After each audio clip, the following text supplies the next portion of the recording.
Welcome back दोस्तों। मैं सी रचित अग्रवाल लेकर आया हूं आपके लिए आज एक और महत्वपूर्ण टॉपिक।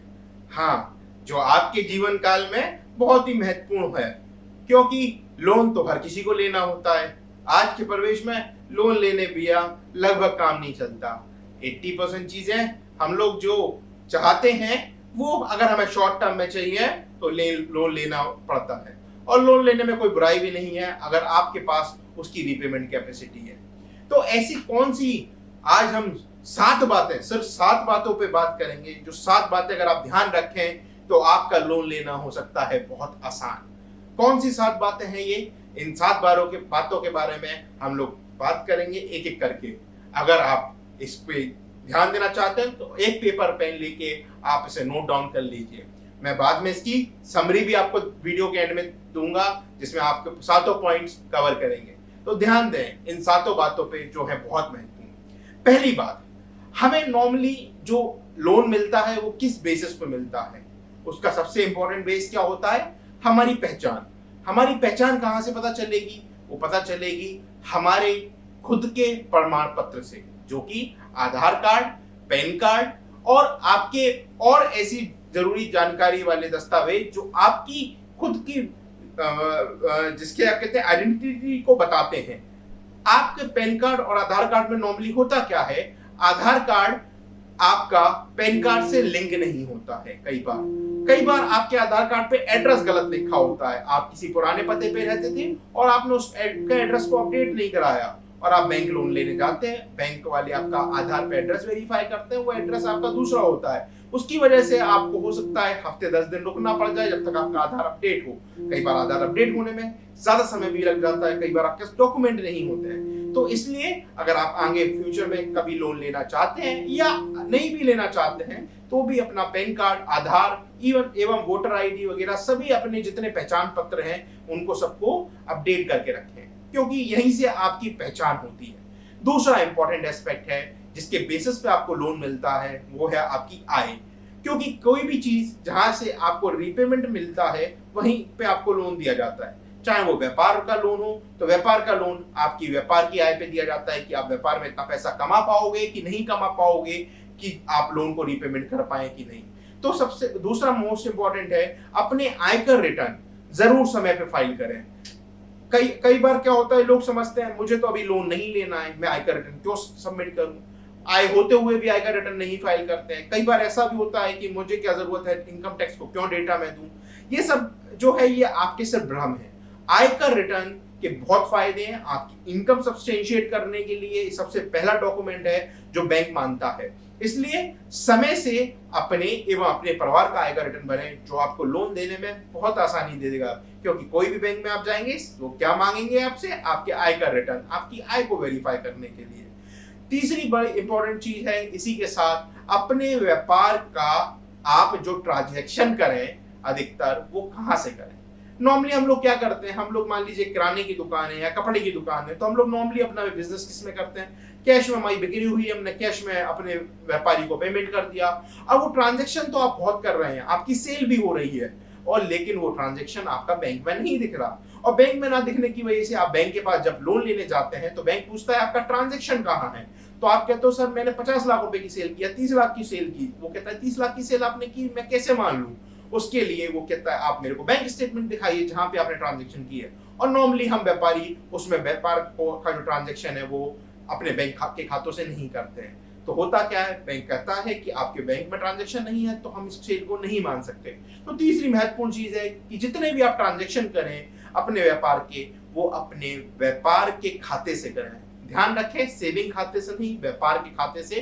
क्योंकि अगर आप सेविंग खाते से करेंगे तो आपको हो सकता है आयकर का नोटिस आ जाए, लेकिन करंट अकाउंट अगर आप करते हैं और सेल को आप आयकर रिटर्न दिखाते हैं तो कोई दिक्कत नहीं है और आपको बैंक में बहुत आसानी होगी, बैंक आपको खुद लोन देना चाहेगा।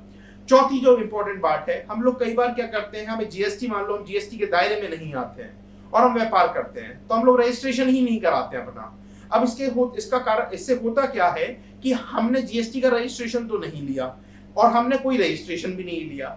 अब आप बैंक के पास लोन लेने जाते हैं तो बैंक वाले कहते हैं आपकी जो दुकान है, आपका जो व्यापार है वो कितना पुराना है, हम कैसे मान लें? तो हमने कहा कि हमारा रजिस्ट्रेशन नहीं है, हम व्यापार करते हैं, आप किसी से भी पूछ लीजिए। बैंक हमेशा डॉक्यूमेंट में चलता है। अगर आपके पास कोई रजिस्ट्रेशन नहीं है तो बैंक नहीं मानेगा कि आप व्यापार कर रहे हैं। इसलिए अगर आपके ऊपर कोई भी जीएसटी का रजिस्ट्रेशन नहीं लगता है तो कोई भी रजिस्ट्रेशन, लेबर रजिस्ट्रेशन आप ले सकते हैं, शॉप एस्टेब्लिशमेंट एक्ट जो आपकी दुकान का रजिस्ट्रेशन होता है वो आप लेबर लॉ में ले सकते हैं। इसके बाद आप एमएसएमई में रजिस्ट्रेशन ले सकते हैं। तो कोई भी एक रजिस्ट्रेशन जो आपकी व्यापार की पहचान को बनाए रखे वो जरूर लें। पांचवा हम लोग जो बहुत ही इंपॉर्टेंट एस्पेक्ट है जिसे हम लोग बहुत आसानी से अपने हाथ से छोड़ देते हैं, ऐसे इंपॉर्टेंट एस्पेक्ट के बारे में बात कर रहा हूं, वो है आप गारंटी। हम थर्ड पार्टी गारंटी कोई भी हमसे मांगता है हम बड़ी आसानी से दे देते हैं।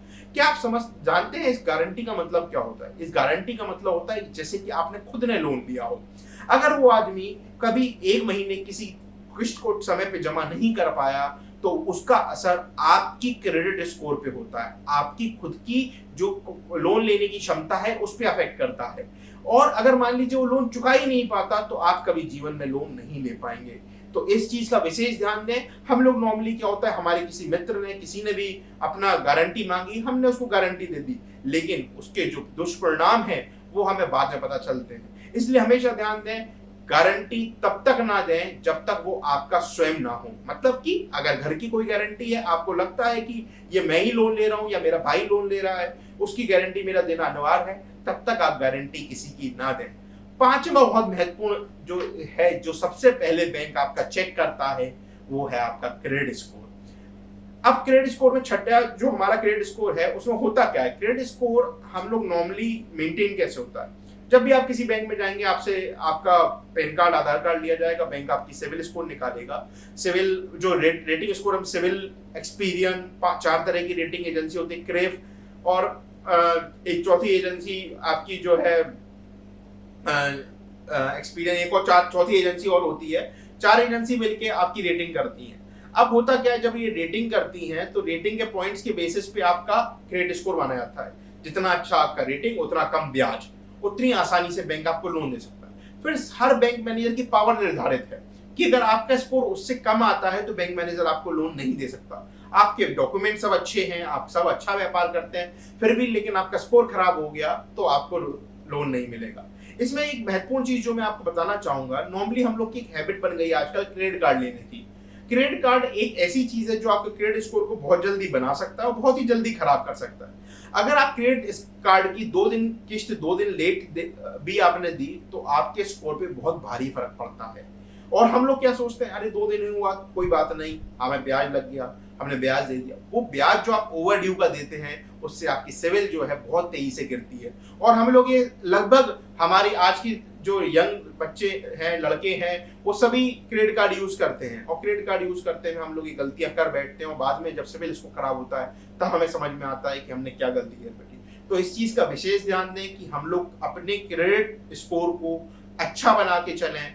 क्रेडिट कार्ड या कोई भी आप लोन लें, किसी भी तरह का जो आपका आपने अगर ऋण ले रखा है, कंज्यूमर लोन, अगर आपने कोई मशीन ले रखी है बजाज फाइनेंस से, किसी भी कंपनी से, तो उसको टाइमली जमा करें, नहीं तो आपकी क्रेडिट रेटिंग खराब हो जाती है। इनफैक्ट अगर आप चेक किसी को दे रहे हैं, चेक बाउंसेस आपके में बहुत बार हो रहे हैं, तो बैंक आपके स्टेटमेंट में वो चेक बाउंसेस भी देखता है और आपकी क्रेडिट रेटिंग उसके बेसिस पे करता है, जिसमें रेड टैग हो जाता है। जैसे ही अगर आपके चेक बाउंसेस एक लिमिट से ज्यादा होते हैं तो जो आप स्टेटमेंट देते हैं तो वो फाइल पंच करते समय रेड फ्लैग उनके में चालू हो जाता है और रेड फ्लैग में वो लोन नहीं दे पाते आपको। 7वां जो बहुत इंपॉर्टेंट एस्पेक्ट है जिसके बेसिस पे आपको लोन मिलता है वो प्रॉपर्टी, कोलेट्रल भी कह सकते हैं, और हाउसिंग लोन में वो प्रॉपर्टी जिसपे आपको मकान खरीदना है या बनाना है। हम लोग होता क्या है, हम लोग अपनी इन सब चीजों की जानकारी तो जो हम ले सकते हैं वो लेते हैं, आय की जानकारी हो गई, लेकिन प्रॉपर्टी की जानकारी हम कई बार नहीं ले पाते क्योंकि हम उस फील्ड के एक्सपर्ट नहीं होते। तो इसमें आप विशेष ध्यान रखें, जब भी कोई प्रॉपर्टी लें तो आप लीगल एडवोकेट से उसकी वैधता चेक करा लें। जो तहसील में रजिस्ट्रार से आपको पता चल जाती है कि वो वैधता है कि नहीं तो किसी भी वकील से आप अपनी लीगल ओपिनियन ले लें उस प्रॉपर्टी के बारे में, जिससे जब आप बैंक जाएं तो उसमें आपको लोन लेने में कोई दिक्कत ना हो। और आप उसकी वैल्यूएशन, क्योंकि बैंक लोन आपकी खरीदने के मूल्य पे नहीं देता है, वो उसकी फेयर वैल्यूएशन कराता है, मार्केट की वैल्यूएशन, तो आप उसकी फेयर वैल्यूएशन कराएं जो कि एक इंडिपेंडेंट वैल्यू से आप करा सकें, जिससे कि आपको पता चल सके कि आपको अपना लोन कितना मिल सकता है। और मैं आपसे एक इंपॉर्टेंट चीज और कहना चाहूंगा, हमेशा जब भी आप बैंक लोन लेने जाएं, अपना खुद का मार्जिन आप कितना लगाने रहे हैं ये अश्योर करके जाएं। अगर आप व्यापारिक लोन लेने जा रहे हैं तो अपनी एक अच्छी सी प्रोजेक्ट रिपोर्ट किसी भी प्रोफेशनल से बनवा के आप प्रोजेक्ट रिपोर्ट के साथ ही जाएं, अपनी फाइल प्रॉपर्ली प्रिपेयर करके। ये सारे डॉक्यूमेंट जो मैंने आपको बताए, इनको आप सीक्वेंस से अपनी फाइल बनाएं और वो बैंक में प्रेजेंट करें। निश्चित ही अगर आप बैंक में फाइल अच्छे तरीके से बना के तरीके से आप ले जाएंगे तो ये सब चीजें आपने मेंटेन कर रखी होंगी, तो कोई भी बैंक आपको लोन देने में हिचकिचाएगा नहीं। आशा करता हूं ये आपका वीडियो आपको पसंद आया होगा। अगर ये पसंद आया है तो हमारे FB, YouTube, ट्विटर और इंस्टा पे हमें फॉलो करें। YouTube पे आप ये चैनल सब्सक्राइब करें, नीचे दिए गए बेल आइकन को जरूर दबाएं, जिससे आपको लेटेस्ट वीडियो इसी तरह की एक इंपॉर्टेंट महत्वपूर्ण जानकारी आपको मिलती रहे और आपको हम इसी तरह फायदा पहुंचा सकें। बहुत बहुत धन्यवाद।